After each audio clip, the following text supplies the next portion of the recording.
Hi, this is Andy Collin and Chris Pomeroy from Growing Up Aspen, Adventures of the Unsupervised, and we are here with our podcast Movie Chat with some of our local students and friends that went off into the movie and entertainment industry. Today we are here with Laurel Carini, who you may recognize in the background of many TV shows, or you might recognize her voice on Transylvania 2. Here's Laurel Carini. So, so could you go from your journey from Aspen? So maybe you could start from high school and what you did there that tossed you onto your journey, or what sparked you from Aspen Sure, yeah, into. and I'll make it short and sweet. Yeah, Because it kind of was, which is weird. I'm sure you guys like me know when you grow up in this small town, I felt like a very big fish in a small pond. And truthfully, when you get out, you realize, oh, I really wasn't. But all you want to do is get the hell out of here. So I graduated when I was 17, wow. moved away, went to a year at UWM Milwaukee and hated Milwaukee. And all I wanted to do was get to LA. So that's what I did. And I went to LA, finished my college, moving a lot of places, Long Beach City College, then Long Beach State, and then on to UCLA. And during that time, like my last 2 years in college, wound up working for Neil Diamond and his family on the weekends. And that wasn't really in the business so much at that point. That was more like nanny, taking care of his house, helping. And then later cut to that was for 7 years. And then later I had a whole new career of 10 years in the nightclub business, which was great, had babies, and then moved back to Neil, where I was his personal assistant, and we toured for 8 years together. Wow. So that was very intense. So At that time I you got was, some of that concert show traveling around, oh yeah. because that's a whole experience unto itself. I mean, we can talk about the film industry and whatever, but that's a whole nother deal, you know? Oh yeah, definitely. Working for a rock star is a whole different ballgame. And we were doing it, guys, while it was just incredible. We were staying at five-star hotels, traveling on private jets. I mean, it doesn't happen like that anymore. So Right. I was very lucky. I traveled the world. Yeah. My kids did it with me sometimes because Neil was very gracious to me, and I had little ones, so Yeah. I would never be away from them for more than 2 weeks. They would either come to me or I would go back home. Cool. Mostly they would come to me. So anyway, he made it work for me. I was very lucky. Um, Did you know him and when he was in Whitty Creek? so my stepdad, Boone, Yeah. was his ski instructor and real Oh, estate guy. So I Mm. was 16 when he bought his place here. okay. Okay, cool. He had several places, but now he only has one. So, but yeah, it's amazing how far back that is. So there was kind of a circle that happened there in that sense. Totally.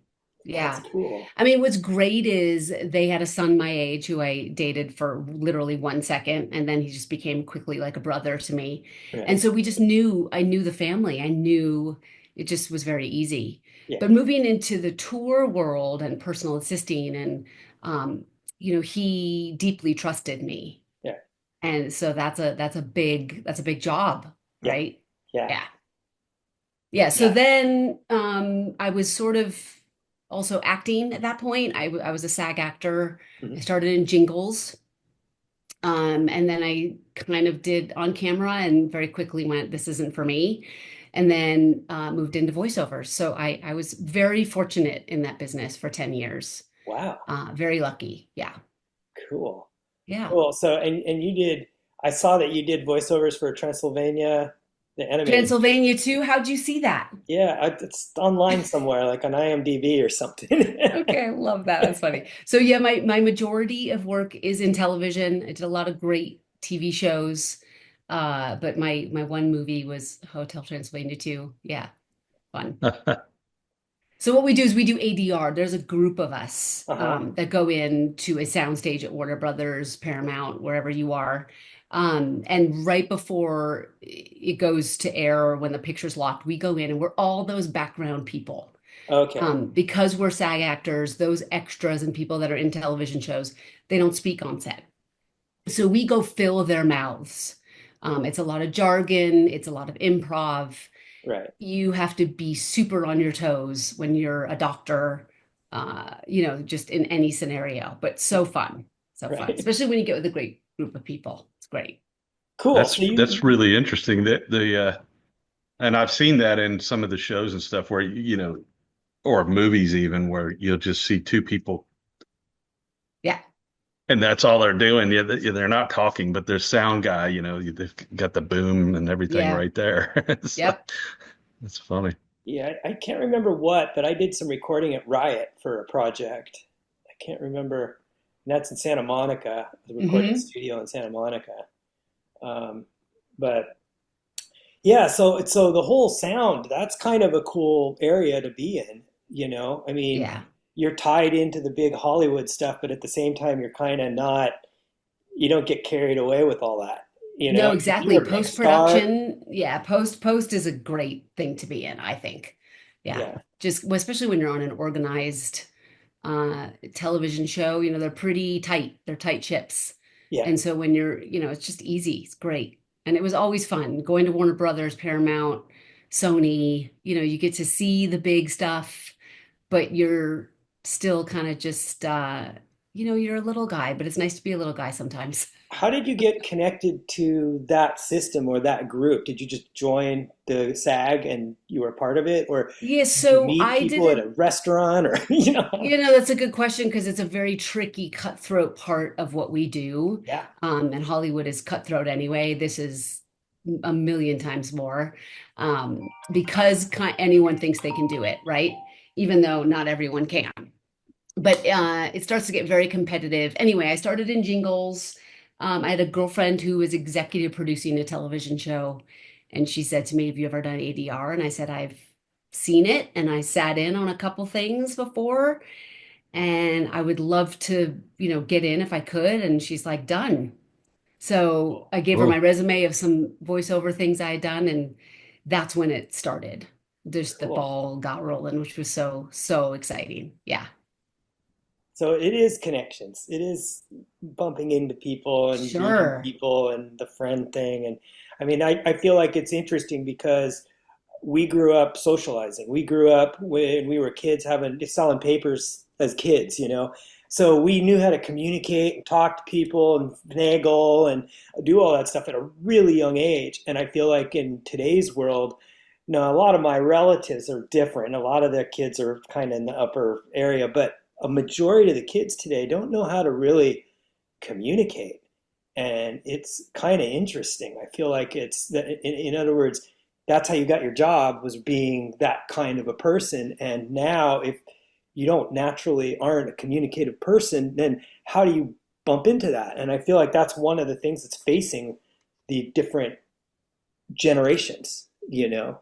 So I completely agree with you, Andy. There's so many times where I've said growing up in a small town teaches you so many skills that kids do not get in a big city, Uh, or just this generation now in the phones and whatever. We had to. I was hitchhiking at 9, right. selling papers. We were lining up together, buying them for 10 cents, and then selling them for $1 a piece. Yeah, What my exactly. goal was, Yeah. right? And you learn how to talk to people, and you learn how to talk to adults. Yeah. And yeah, it's very amazing how I came to LA and I felt like if you find those same people, you will succeed. And that was a really big thing for me to learn early on is if you find those people who are willing to also talk and make relationships and yeah, it Hmm. worked for me. Like-minded individuals. Yeah, yeah, it's good. Well, Hollywood kind of is a mover shaker thing. And so if you're just sitting around, they're going to just walk past you. But if you're part of the thing, and so because you did that whole thing with Neil Diamond, I mean, that just trained you for so much. After that, it's like you just went into the battlefield, and Yeah. it doesn't matter what you want to call it. You've got some experience there that you can apply. That's why, like, I feel like a lot of times, this whole thing with animation, for instance, right now, I've gone through from painting cells to then scanning those into the computer and tapping and filling. I was one of the first people in Portland to be tapping and filling in the computer on animation. Yeah. And now you've got AI. And so I feel like it's a process that you go through. And I could see how I went from physical to software, and now the software is being automated. So it's just part of this natural process. And I feel like um, having a foot in the past and being able to work in the present is a pretty amazing thing right now. I mean, I feel like our past and experience is about to get wiped away, and people are just going to live for the moment. Is Yeah. what it sort of feels like to me, you know. And in Hollywood right now, that's a big fear that people have in Hollywood right now is what are they going to do?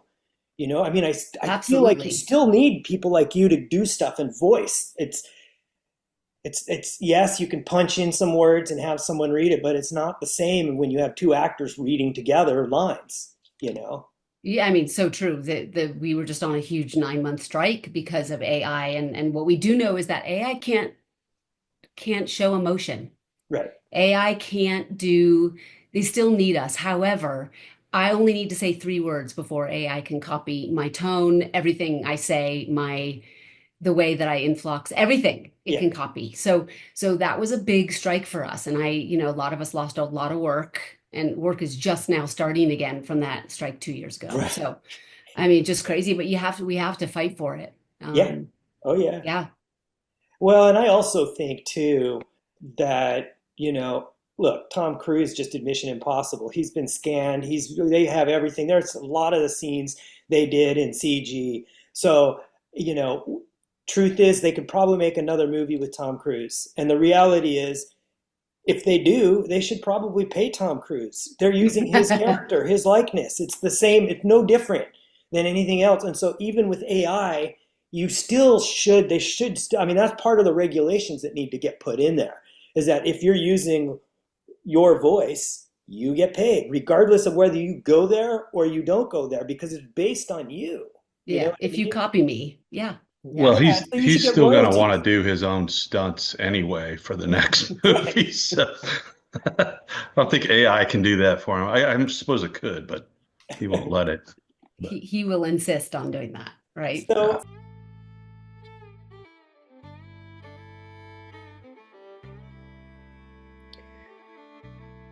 hi, this is Growing Up Aspen. Glad you enjoyed that last little blast, and I hope you stick around for a few more.